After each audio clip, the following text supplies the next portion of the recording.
Yes, good morning, everybody. I'm profoundly honored to be the speaker, one of the speakers on this summit. I'm really so grateful for having been invited to share with us here. And I'm looking forward to really learning more and more from you. My name is Robert Katende.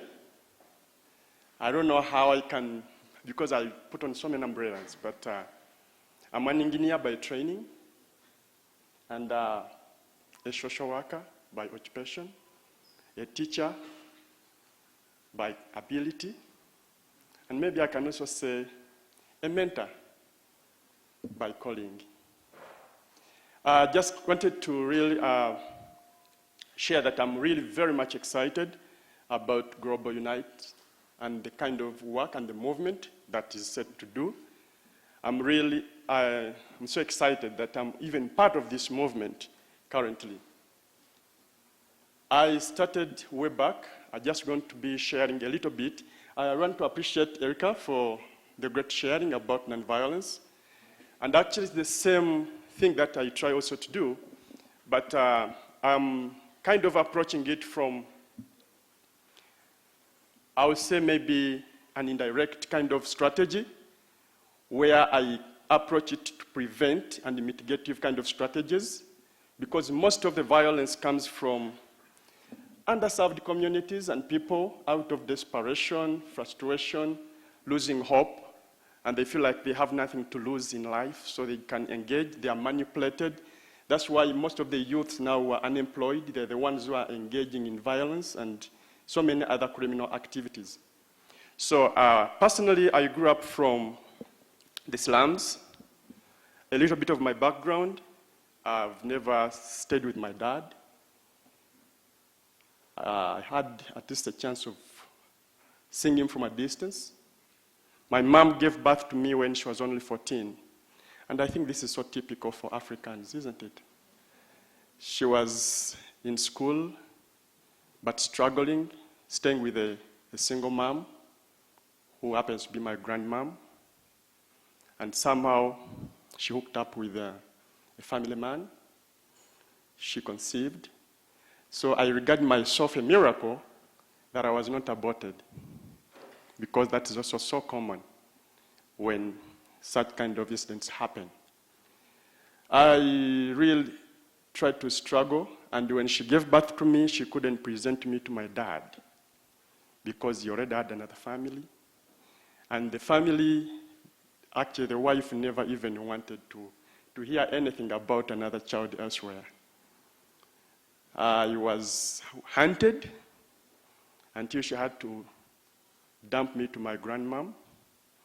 So I grew up knowing that my grandmom was my real mom until the age of going to school, that she reunited me with my mom, who was by then staying in the slums of Kampala, trying to figure out how to survive in life.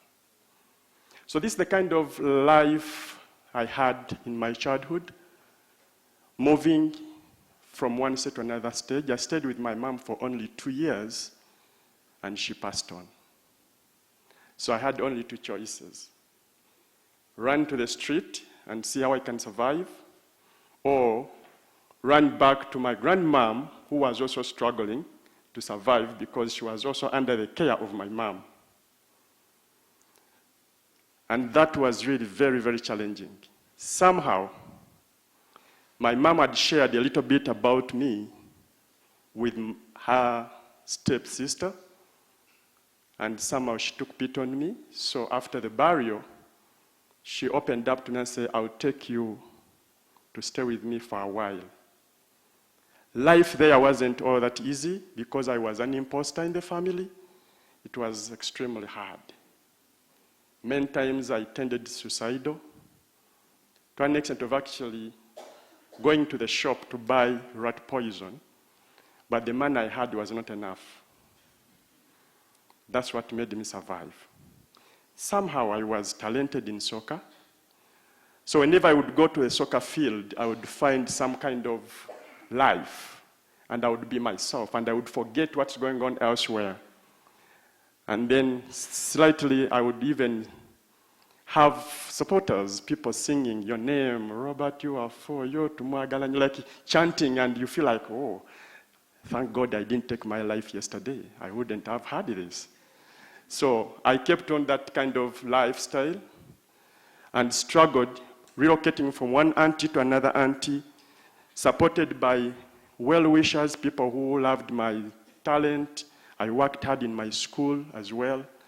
And somehow, I would say miraculously, I made it all the way through college, and I graduated as a civil engineer. I tried to look for jobs, but I had put in too much effort in my education, and I thought that that was my only rescue. And then I applied for jobs, but the jobs were not on know-how, as on know-who, basically. To an extent that I even approached certain entities and they told me I was actually highly qualified or too qualified to be employed. You know, you come to an employment sector whereby someone who is recruiting you has lower grades than you, then you're a threat to his position. He can't take you in. So this is the reality of life. Anyway, I started volunteering with a sports organization called Sports Outreach, which currently I'm heading as the CEO. I just want to share a little bit how this journey started. When I volunteered with Sports Outreach, I was basically saying, let me hang in there. After all, it's about sports. I love sports. I'm doing sports as I look for my job opportunity to come along. And when I went to the slums of Katwe, it was like someone taking me back to the slums where I used to stay. You know, I thought I had escaped the slums. But somehow God found a way to trick me back, and then volunteering, and then the sponsor told me, okay, you can get in Katwe. I said, no, I don't want to go back to the slums. I have already kind of broken that vicious cycle. But somehow I found myself there, and it was like God ordained it that way, perhaps, because I totally identified with these kids. I knew exactly what they were going through. And my whole purpose was, how can I contribute to their lives? How can I enable them to dream? How can they also be able to navigate through and be able to achieve maybe what I've been able to achieve? I didn't know how. I didn't even have a proposal. I didn't have a work plan. All I had was time and the talent. That's what I used. So in 2004, I initiated the chess program. And that chess program, I started with only one chessboard, and I asked the children whether they really wanted to engage and learn a new item, which wasn't actually so common. They never even knew what I was talking about. But somehow, they gave it an attention. Why in the slums? I know this is common, and so much because I came from low-served communities. I'm a product of the slums. That's why I feel my calling is up there. But in Uganda, we are almost like 45 million people, of which I think it is one of the youngest nations in the world. And the life expectancy is almost just approaching 60. However, majority of the population are now all staying in the slums. You find so many people. All slums are densely populated. And I want really to appreciate this vision. Prasan, this is quite amazing. Because each one of us, we are peacemakers. We've chosen to stand in the gap. And how are we going to do that? In a very approachable way, in a non-violent way. What I did was to simply go and engage, because most of the criminals are coming from such kind of areas. And no one is there to speak to their minds. No one is there to nurture them, to mentor them, to give them hope, to show them that there is a way out. So they just try to survive and struggle and find their way out. And many of them cannot, because they don't have anyone to streamline or to guide and lead them. And this is where I started. That is one of the pictures I took. That was around 2004. And you can imagine having one chessboard and then all this kind of group of youths wandering around the community looking for how to pickpocket and how to survive in the day. Now they all come to start to think and figure out how do these things move. And that's how it all started. I came to believe that with life coaching, peer mentoring, and specialized social advocacy services are integral to fostering an individual's resolve to positively succeed and grow despite multiple obstacles. Because these obstacles, these frustrations, these disparate kind of situations, they are the ones that lead people into violence. They are the ones that lead people into criminal engagements because they have no hope whatsoever. So when you engage with them, I'm going to be sharing with us this morning some of the things that we need to do, because I understand we have different global unites entities in different countries and many more are coming up. But the question is, okay, having the umbrella, having the organization, what exactly do we need to do? It's not about the organization, it's about the grassroots work. What we do on a daily basis to make this happen. I do believe that the human spirit has the power to overcome adversities and become a source of inspiration. That is typical of every human being. But we need to have mentors. We need to have people who are going to engage us. We need to have platforms where we can engage. And some of these is to ask ourselves what is needed in your country, in your community. You know what's not going well. You know where violence starts from. You know what leads to it. But how are we going to address it? What is needed? What do we need to do? Number one is to create a meaningful platform of engagement. This is very, very key, because unless you've been able to have a platform where you can engage, it will be very hard for you to connect with these individuals.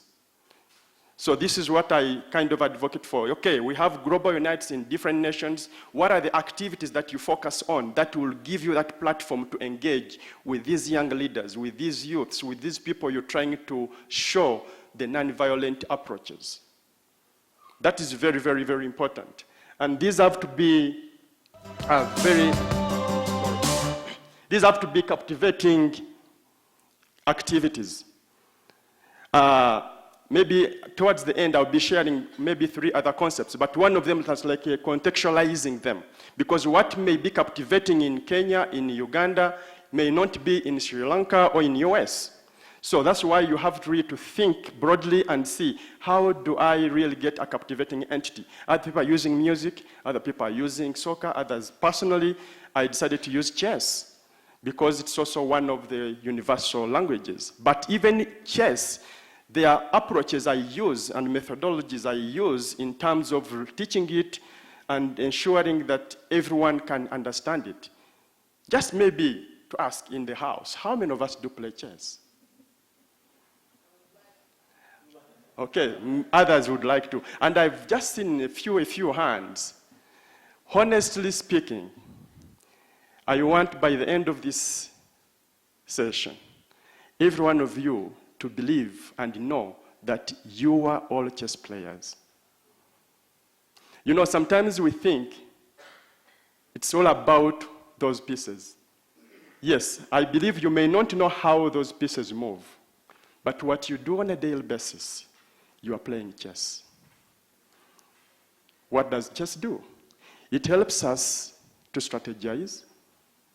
It helps us to think critically, to play according to the rules, to be problem solvers, be peacemakers. And this is what we do: develop plans, A, B, and C, and D. Seek for options and alternatives. This is what we do on a daily basis, isn't it? So when you learn how those pieces do move, they simply are very an opportunity where you train into these virtues and continue to practice them. You make mistakes in life. Do you give up on life? Or you recompose yourself and move on? These are all things you learn through this practical game, through this practical sport. So every one of us plays chess. Maybe what you may not know now as yet is how do these pieces move so that you can continue to practice and train in these important values that the game avails, as we also see ahead. As I told you, I do use chess, and I will share a little bit of the testimonies on how some transformation has happened. And I just love the theme that it's about transformation. It's a bit different from development. I hope we can differentiate the two. Because development is more of improving an entity, isn't it? But transforming something into something else and then making people able to do what they were unable to do before. Make people look at a different path of life and then be also contributors to their communities. What do we do? How to discover what is needed. If you can look at that picture, that's the chessboard I started with. I really very much love that picture. And you can see that I didn't take it using a digital camera. I had to use those. I know some of us who are old enough, we know that these even phones have just come in Africa. We used to take with a yashika, I used to call it yashika, and then you take a film, you develop, you print. I know some people have actually forgotten all that process of getting photos. So after that, I took it and I had to keep it, but I said, okay, since it is digital, I took now my phone, took a camera, take a picture of the picture so that I turn it into digital. But I love that picture because it I didn't know that the journey would be where it is right now. But thousands of children's lives have been transformed, as we will see ahead. Engaging in meaningful and objective relationships. When you have an activity that is engaging, you have a platform to build trust. You have a platform to build a relationship. You cannot take people to another level unless there is trust and strong relationship. Now, Global Unites. That means all the movement's work and efforts and activities will depend on how you engage with these individuals. You will depend on how you build trust. Do they see you as a role model? Are they ready to take on the path that you are trying to design? Will they believe in the gospel you're preaching about nonviolence? So that is very, very important. Then listen and leverage their ideas. One of the sessions I know we'll be talking about is engaging and allowing people to dream. I have personally been so much inspired by these youths for the years. Because there are even some of them who could dream things which I would say, that can never be possible. I remember one of the young boys, some of you have watched the movie Queen of Katwe. There is a young boy who always snaps when he plays and wins this game. He's called Benjamin. He joined the program when he was around 6 years, very little, with only a single mom. Right now he's 21. And yesterday, actually this morning, which is evening for them, he has just arrived back in the US. I traveled with him to the airport, so as I was coming to Kenya, for him he was going back to US for his 3rd year in college. This young boy told me 14 years ago, Coach, I want to be a neurosurgeon. I said, what? Don't dream things which are unrealistic. But I felt like I was discouraging him. I said, actually, it is possible. Although, you may not be able to do that from Uganda because you need to do certain special subjects which are not offered in the country. But you work hard for what you have at the moment until we see what comes up next. I didn't even have an idea that there will ever be a movie. I didn't even have an idea that there will ever be any other opportunity unfolding. In 2016, he sat for his senior 6, and then 2017, he's been playing chess very well. And then a friend of mine said, can I have one of your kids come and then he trains with us? I said, oh, Benjamin is actually in his vacation. He has plenty of time. Let me get him a passport. He comes to US. Then he can start to practice. So that's how we end up in US. Then on our tour, I visited one of the universities. And Benjamin was offered a scholarship, tuition scholarship. And as I talk now, he's already pursuing his biology degree. But it's been like, I say, why was I now questioning his dreaming? And he's now in the third year. He was very little then. And last year, actually, he surprised me. He sent me a text. He said, Coach, you've been pouring too much in us to be leaders. I want to test my leadership skills. I said, what do you want to do? He said, I want to contest for presidency in this university. I said, really? Do you have what it takes? Okay, go ahead. What can I do for you to support? He said, actually nothing. I just need your prayers and moral support. I said, you have it already. He actually campaigned. So for the term, actually, the academic year begins at the end of this month, but he had to go earlier because he's the guild president.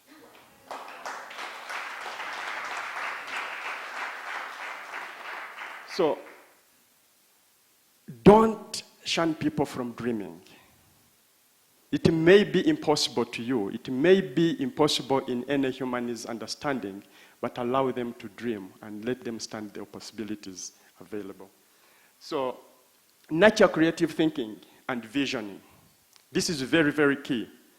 Allowing a kid who is homeless in the slums 16 years back now to be traveling by himself to US for college. He's a guild president in a university, Northwest University in Seattle, Kirkland, where the population of African or international students is actually like 2%. That's unbelievable. So it is possible, in other words, if we stand in there. The question is, if it wasn't to step in with a program in the slums, where would he be right now? Would be maybe one of the criminals in the city, but that has been changed. So model inner calm. Non-violent actions start from within. You have to believe it. So that's why we need to deal with people's mindset, with people's resolve, and inner calmness. It's very, very important. But that has to come through mentorship, through engagements, through advocacy, and the consistency in talking. That's why I very much love Global United's vision, theme, and mission. And I will definitely stand to see how best we can continue to achieve this. Reinforce positive behaviors. People need to think before they act. And they need to be trained in doing all this kind of stuff. Why do I use chess? Yes, I do believe most of us couldn't put up their hands because we think we don't know. Sometimes that's a very sophisticated game. Other people tell me, I don't want to play that game. It will get a headache for nothing. No way. We don't actually, personally, my theme and my philosophy is not playing chess to get to championship, win trophies. That is a by the way. I want to make life champions. That is my theme. That's why my slogan is transforming lives through chess. So I very much identify with the transformation that Global Unite uses as a theme. What does it do? Chess, we promote emotional intelligence. Sometimes people react. We need to have emotional control, emotional intelligence. How do we engage? Do we think about it? Do we discern? What are the likely possibilities? So we don't just give up easily. We have to develop that. Chess also helps us to teach planning and foresight. These are all virtues, and these are things we do on a daily basis. Each one of us, you wake up, you make year plans, you make monthly plans, you have work lists and checklists that I will do this, I will plan for this, in case this doesn't work, what will I engage in next? And all this has to be by the rules. What does it do next? It exercises both sides of the brain. That means we have the responsive and the innovative parts. And they are all activated, they are all developed as you engage. Actually, this has even now become scientifically proved that it's now even a medical approach when it comes to Alzheimer's and dementia. Because now science has proved that if you want to limit or control or to delay these kind of diseases which do not have cure, they now advise someone to play at least one game of chess every day. Because you know that Alzheimer's, those like memory loss in the elderly people, they are now all advised to learn chess and play at least a game a day to keep the brain so active. It improves strategic thinking and self-control. Why do we go into violent acts? Why do we engage in criminal acts? We lack self-control. Yes, you'll be offended. Yes, you'll be surprised. But do you have self-control? Do you have what it takes? Do you have those nerves to really hold and say, okay, what would be the best way to approach this, which is non-violent, which is by the rules, which is not breaking any laws? Then you start now to engage the mind, to think, to reason situations out, and engage. Enhance concentration and promotes inner peace. This is very, very important. I remember when I was starting this program, and you would engage with these kids who never had self-esteem at all. Now, just sitting on the chessboard, they could not even read, they could not even speak any word in English, but they would engage and play with people who are even in universities. I remember our first tournament, we went to one of the most prestigious schools in the country, as it's portrayed actually in the movie. That was in 2005. I took these kids there, and they were all shaking. They couldn't even play the game. They were fearing because they felt that they don't belong there. But getting on the chessboard, they realized that they can reason, they can play, and they were winning games. So they said, I think we can do this. So they started to believe in themselves. They started to realize that, oh, I think we have something to offer. So that kind of calmed them down, and then it kind of made them have that inner peace. That no, irrespective of what is going on around us, we have at least something to do as well. We are not any different from those people who are privileged. So this helps a lot in kind of working through. Improves self-confidence and self-esteem. It also optimizes memory. And then it enhances positive problem-solving skills. Because this is very, very important. Yes, there are different ways how you can solve situations, but are they positive? Are they by the rules? Are they by the law? So how do we engage? And this is definitely to do with non-violence kind of approaches that we have to use.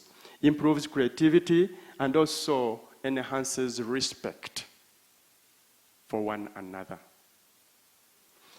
Just as I wrap up, I want to look at some testimonies. There are situations which you can't do away with. When you get to connect with these people, some of them are really desperate.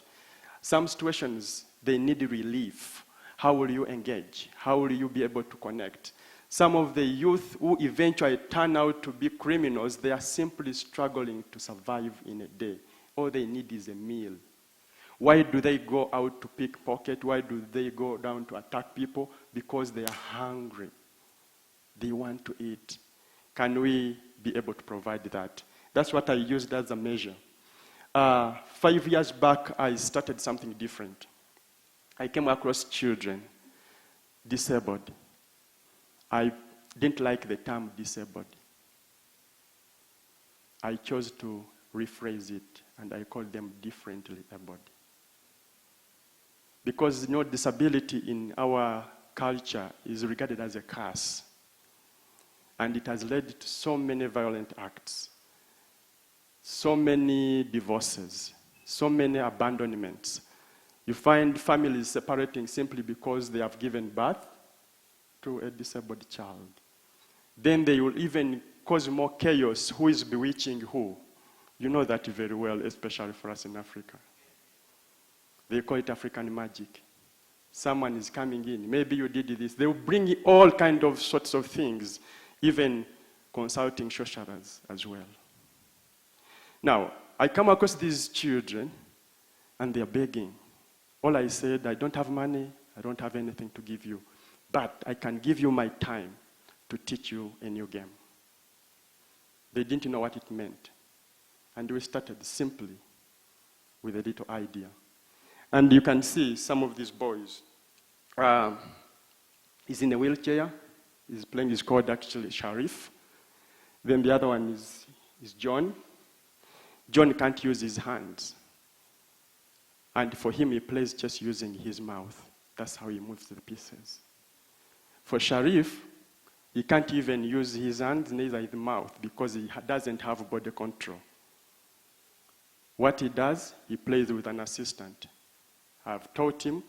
So what he does is he tells you, can you play for me my knight to e5? And then you move it for him. And that's how he plays. And he comes and says, Coach, I've been a beggar. I didn't know that I would even ever have a chance to play with my peers. But now when I come to the chess program, all the children come and they consult with me. They want me to teach them. And I analyze games for them. It started as a simple thing. And what was so touching is when these boys in 2017 had to represent Uganda for the world competitions. I got them passports, and this is when I got to now connect so much to their relatives. And when they heard that they were getting passports to go and represent the country, they said, that can't be true. The people who had abandoned them came back. Is that true? Is that my real son? And she had abandoned the son, and the son was in an orphanage. And now they're all coming back. The dad comes back. The whole family is reunited because now he has turned out to be an icon for the country, something they never expected. This is a non-violent kind of approach where things are reunited. This is John in a competition. He's playing with other able-bodied youth and peers.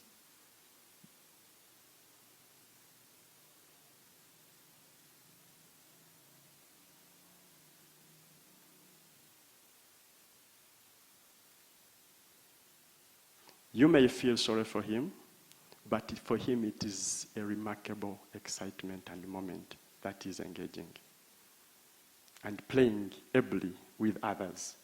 So this is where I kind of come to believe that everyone has a seed of excellence that needs to be nurtured to harness their God-given abilities.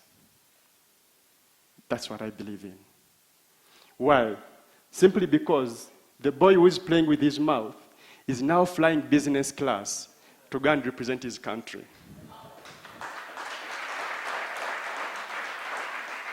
The question is, where would he be?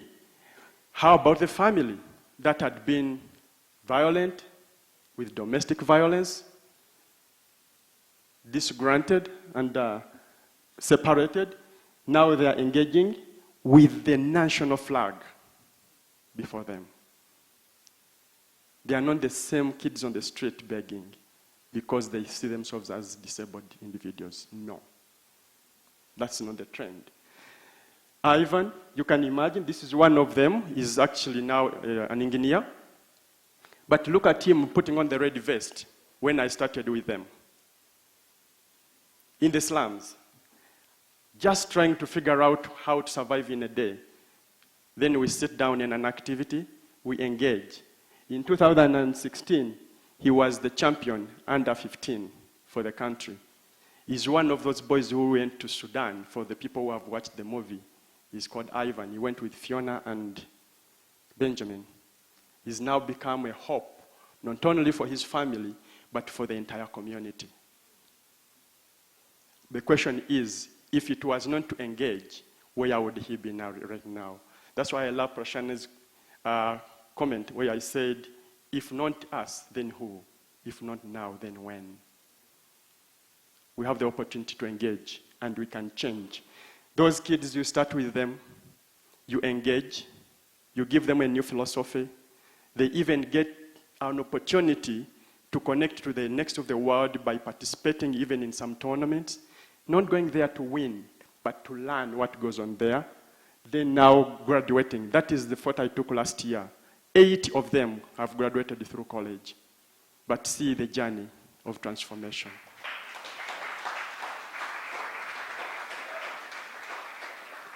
There is a lot. Each one of those kids is a story of transformation. Each one of them. And you can't actually be able to do that without meaningful engagements. Opening up your home. If I was in America, I would say opening up your fridge. That they can share everything they have to access in your home. You engage them, I invite them home. You can imagine, that is our Christmas party. They come home, we engage, we laugh, we talk, we cry together because it is mentorship. And as they are embarking on that journey of transformation, we sit, however small it is, we may not have enough chairs, we can sit even on the ground. Then we share a meal together. We kind of engage with them and we celebrate together. So that's why I want to say, shining a spotlight on our hidden peacemakers. Who are they? You are the one. You are the peacemakers. Every little thing you do on a daily basis, how you engage in these non-violent acts, it is helping us to transform our communities, our societies, our nations, and our world at large. There is a lot which we can't do, of course, cover in this particular session. As I told you, each one of those children is a transformation story behind them. I've decided to write a book, A Night Without a Castle. This journey is not easy. It's a journey of resilience, dedication, hard work, and sacrifice. Leaving all the rest you would have done for the good of the society, for the good and well-being of others, and doing anything little you can afford to do for the betterment of other people. What does this cover? Definitely this book will cover a lot of my life story, the journey I've walked, and it also cultivating inner strength and resilience, which is so much involved when we try to choose and go non-violent ways. It involves resilience. It also finding peace within. Without that peace within, you always be reactive, you always be violent in a way, but having that inner peace is very important. And planting the seeds of peace through service. And you choosing to be with Global Unites and engaging in these meaningful activities, this vision and mission, you are definitely planting seeds of peace. I just want to commend you for all that great work. Part 2 of this book will definitely be containing a lot of testimonies of transformation. So many lives transformed that were at the verge of even committing suicide. There is one story which I can't go with. Always don't so much follow methods, formulas, follow your intuition. Why? There is one thing which happened. In the programs, I do the feeding program. But one of the policies I put in is to manage the resources, and we don't give food to families. But one evening, one of the young girls came, called Jo, and said, "Coach, for 3 days now, we've not been eating supper. Our mom left, we don't know where she went. And the food we eat here at the chess program is what we survive on. Can I have some food to take to my siblings who cannot come here?" I was saying, our policy, we don't give out what? Food. But I said, "Okay, Joan, if that's a trend, pick some 2 kilograms of beans and some maize flour and take and cook for your siblings." I had no idea what was going on. Then, 3 days later, the mother came back with poison to kill herself and the children because she had given up on life. She couldn't afford to feed her children. She couldn't afford to pay the rent. She had even gone to try to figure out how to raise money, and she failed, so she got poisoned. But reaching home, she found food, and that changed her plan. She gave me this testimony, and I cried. I said, "Really? I had no idea that I had saved the entire family." As I said, that sometimes we need to follow our intuition and be the people to step in the gap. As years went on, I realized that because of that simple kind of gesture, I chose to bring the family closer. And I brought them to stay near the academy so that they can have food as we shared at the academy. But in 2015, when Disney chose to do a movie about the program, one of the daughters was auditioned and she acted in the movie as well. And part of her remuneration, I was able to buy them land, and right now they are staying on their own farm.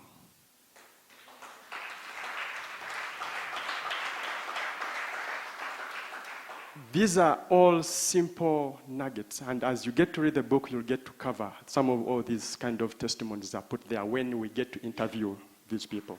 This book is coming out this year in November, and I'm looking forward and excited to see the journey. I will welcome all the questions. Thank you for listening.